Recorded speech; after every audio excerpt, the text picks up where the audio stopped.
Architectural Outcast. Most y'all are going to be familiar with director Frank Capra's work from his classic holiday film, It's a Wonderful Life.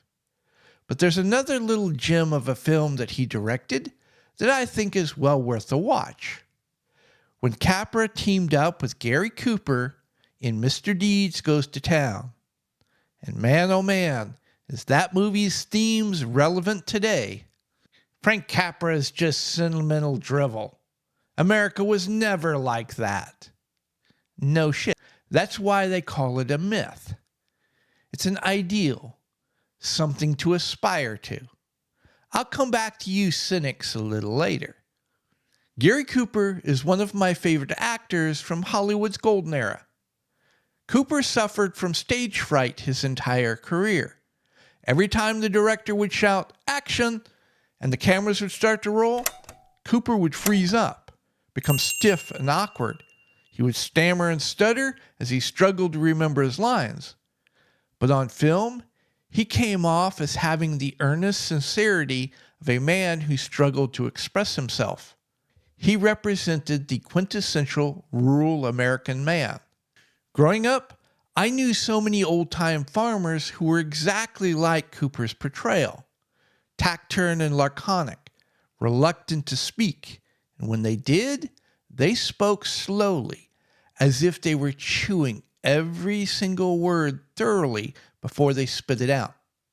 Hell, I was like that until I went off to college and was forced to stand up in front of people for hours and defend myself from critics.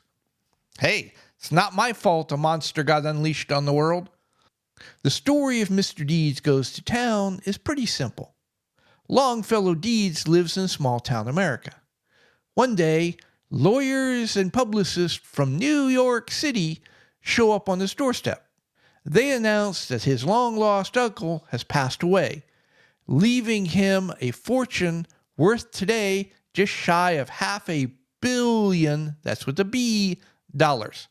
Longfellow doesn't seem to be too impressed, more concerned with lunch and the goings-on in his town. Once they convince him to leave for New York, he's also more concerned with saying goodbye to his friends. The money seems to be not that big a deal to him. Arriving in New York, Longfellow is greeted by chaos. Everyone wants a piece of him. More importantly, they want a piece of his money. And they assume that because he's a country bumpkin, a hick, a rube, that they can fleece him for everything he's worth without even trying, including his uncle's lawyer, who we learn is an embezzler. Everyone's dreams of easy money are quickly dashed, because Longfellow is no one's fool. He can spot a con man a mile away. He runs off the vultures toot sweet. The embezzler and others start scheming, and they're going to get that money one way or another. Meanwhile, Longfellow is so decent, so honest, and treats everybody with such respect, he starts making allies, friends. The newspapers, the big media of that era, they want a piece of Longfellow as well. He represents big money to them. Stories about him sell papers. So they're willing to do anything up into and including destroying Longfellow to make money. Enter Babe, ace reporter. She discovers that Longfellow has an Achilles heel. He's a romantic. He wants to be able to save the damsel in distress. So she presents herself to him as just a simple country girl struggling to make her way in the big wide city. She worms her way into his affections, and then starts writing article after article, mocking and ridiculing Longfellow, twisting and turning his honesty and decency against him, making him look like a fool. Longfellow is so earnest and sincere in his courtship that Babe develops a conscience. She starts regretting what she's doing, and then she falls in love with him. Eventually, Longfellow finds out who she is and what she's all about. He's completely heartbroken. He's like, "Forget this noise, I'm going home." As he's packing to leave, he's confronted by a man with a gun. This man is no villain. He's a farmer who's lost his land. He's become despondent and desperate. Longfellow realizes, maybe I can do some good with my money. I can start helping out farmers who've lost their land. The embezzling lawyer and others swoop in. They have Longfellow confined to a mental institution. I mean, look at all those stories in the media. And he's giving away his money. Clearly he's insane. This leads to the classically Capra-esque climactic courtroom scene. Tried to say that 3 times in a row. The embezzling lawyer has an impressive array of witnesses, including a psychologist, to prove that Longfellow should be confined to a mental institution for his own safety, you know. And it only makes sense that I should be put in charge of all that lovely money. Longfellow is called to the stand, and in his down-home, folksy style, he proves that more than likely he's the only really sane one in the room. The judge agrees, and in the end, Longfellow gets the girl. Years ago, I was at a faculty cocktail party, sipping scotch and telling stories about growing up in southern Missouri. You gotta admit, those faculty cocktail parties oftentimes had the best scotch. One of the faculty became annoyed that I was getting a little too much attention. They decided to put me in my place. They announced, "Randy, you're so cute." "How so?" "Your attitude, it's so quaint, old-fashioned, naive, and foolish." I think it was the Talisker who convinced me to say out loud, "That's funny, because I find your attitude disgusting." My popularity went way up in some quarters, but in other quarters, it went way down. The attitude that I'm naive and foolish?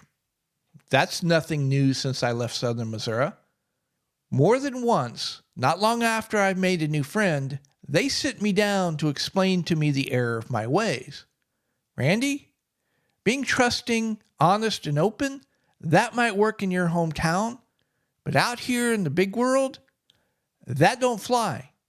People will take advantage of you, betray you, hurt you. You need to learn to protect yourself. Toughen up." If I thought they were coming from a good place, sincerely wanting to help, and more importantly, were capable of understanding, I tried to explain to them they're making a false assumption. Honesty, trust, respect, they aren't weaknesses. They're powerful shields and weapons. If you're honest, you treat others with respect, and show that you're willing to make the first move, put your hand out there in trust, more often than not, you're going to be rewarded for your efforts. People will be honest with you, show you equal respect, and give you their trust.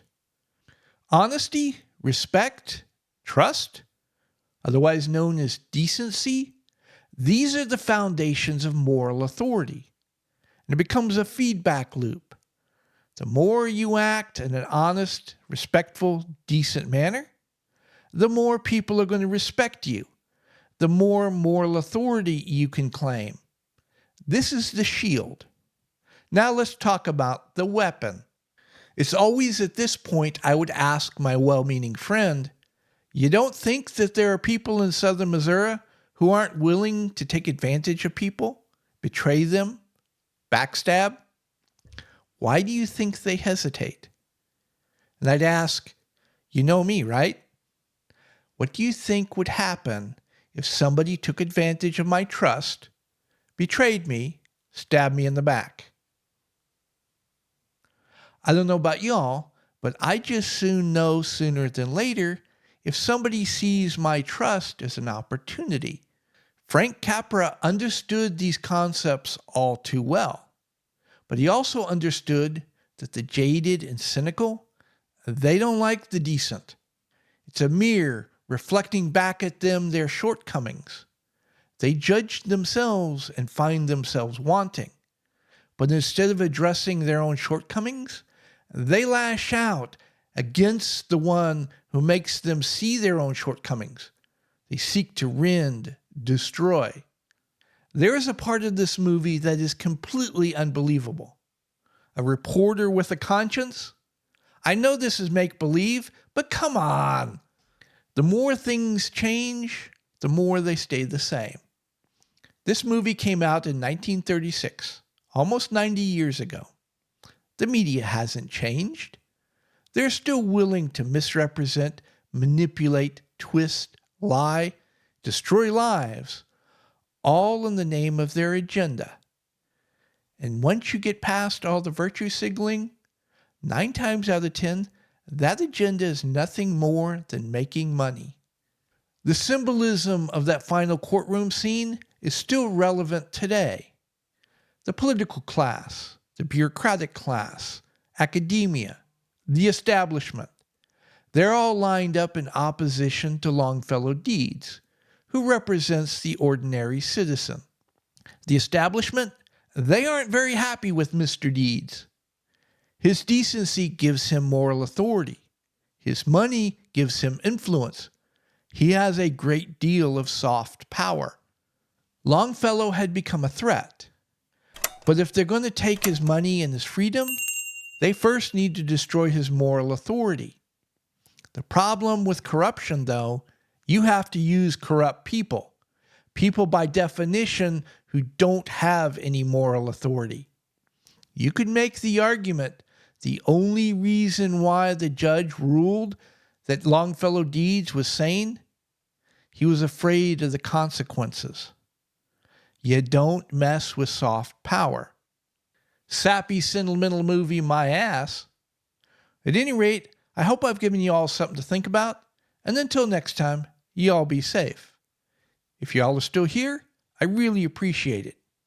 While you're at it, why don't you like this video, subscribe to the channel, and click that notification bell. You can hear me yammer on about something else next time. Please like and subscribe. Please leave a comment.